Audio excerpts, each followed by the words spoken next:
ओम शांति। आदरणीय दादी गुलजार जी के अनमोल वचन है। टाइटल है अमृत वेले से सदा अपनी ऊंची शान में स्वमान में रहो तो मन कभी परेशान नहीं करेगा। 29/11/2009 का है। मीठा बाबा, प्यारा बाबा, मेरा बाबा कहने से नशा चढ़ जाता है। मेरा बाबा कितना मीठा बोल है। सारे दिन में मेरा, चाहे शरीर, चाहे संबंध, चाहे पदार्थ, चाहे कार्य के रूप में मेरा ही तो याद आता है ना। इसलिए बाबा ने कहा वो सब मेरा की जगह मेरा बाबा कहो। फिर देखो बाबा की कमाल, बाबा का वरदान। बाबा किसी को भी जितना चाहे उतना निमित्त बना सकता है। जीवन में सभी संबंधों में तीन विशेष संबंध सबको होते हैं। अभी वो तीनों संबंध एक बाबा से है। बाबा ही मेरा बाप, शिक्षक और सद्गुरु है। तो विशेष संबंध बाबा से जब जुट जाता है तो फिर उसकी याद में समा जाते हैं। याद में या ज्ञान में ये देह, देह के संबंध और देह के पदार्थ ही मुख्य रूप से विघ्न डालते हैं। तो तीनों ही संबंध एक बाबा से होने कारण बाबा ही याद आएगा और सहज ही बाबा जो चाहता है उस आज्ञा को हम पालन कर सकेंगे। परमात्मा हमको याद प्यार देवे, कितने भाग्य की बात है। बाबा की नजर हमारे ऊपर पड़ गई तो भगवान ने हमको पसंद कर लिया और अपना बना लिया। तो हम सब अपने भाग्य को देख हर्षित होते रहते हैं। जिस परमात्मा को सभी याद करते हैं उसने हमको याद करके अपना बना लिया। वह मेरा भाग्य, वह मेरा बाबा। ये भाग्य अगर याद रहे तो निरंतर बाबा की याद में खोए हुए रहेंगे। तो अपने भाग्य का वर्णन करते रहो। बाबा हमें परम धाम से पढ़ाने आता है।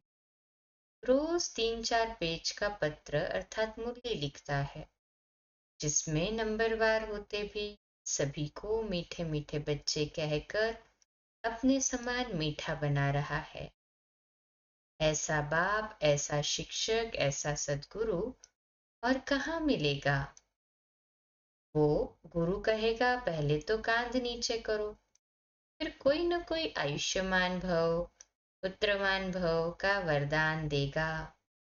लेकिन हमारे बाबा की ये नवीनता है, जो आपको वरदान पोस्ट में भी भेजता है। ऐसा सद्गुरु कोई देखा है?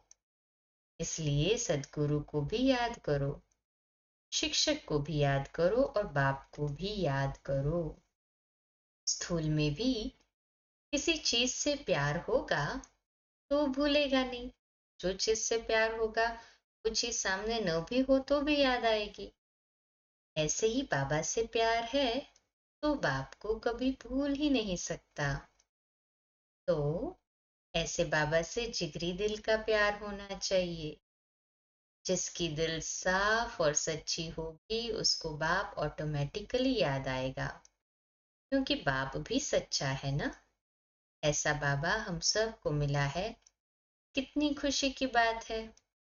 भ्रुकुटी के तख्त पर आत्मा विराजमान है। फिर है बाप दादा का दिल तख्त। फिर भविष्य में मिलेगा राज्य तख्त। ऐसे 3 तख्त का मालिक बाबा ने बनाया है। तो चेक करो, सबसे पहला तख्त भ्रुकुटी तख्त पर मैं विराजमान हूँ। दूसरा बाप दादा के दिल तख्त पर विराजमान हूँ। और भविष्य तो होगा ही ऑटोमेटिकली। तो बाबा का प्यार पहले हमारे दिल में है। ये नशा और निश्चय है कि हमारा बाबा हमको मिल गया। द्वापर से लेके भगवान को याद किया। सभी ने बहुत याद किया ना द्वापर युग से तो भगवान को, उसी का ही तो फल हमें बाबा मिला है ना। ऐसे ही कहे हाँ जी बाबा। द्वापर से लेके जो भगवान को याद किया ऐसे से, लेकिन वह ऐसे सहज मिल जाएगा ये तो पता ही नहीं था। तो कभी संकल्प या स्वप्न में भी नहीं था कि हमको इतनी सहजता से बाबा मिल जाए। 1 सेकंड में हमारा सौदा भगवान से हो गया। कहने की बात को तो बहुत टाइम लगेगा, परंतु कहने से भी पहले संकल्प तो सेकंड, फ्रैक्शन ऑफ सेकंड में चलता है। तो संकल्प से भी पहले बाबा होंगे, कितनी बड़ी बात है ना। सभी भाग्यशाली है। हाँ जी बाबा, वही कल कंटिन्यू करते हैं। अच्छा, ओम शांति।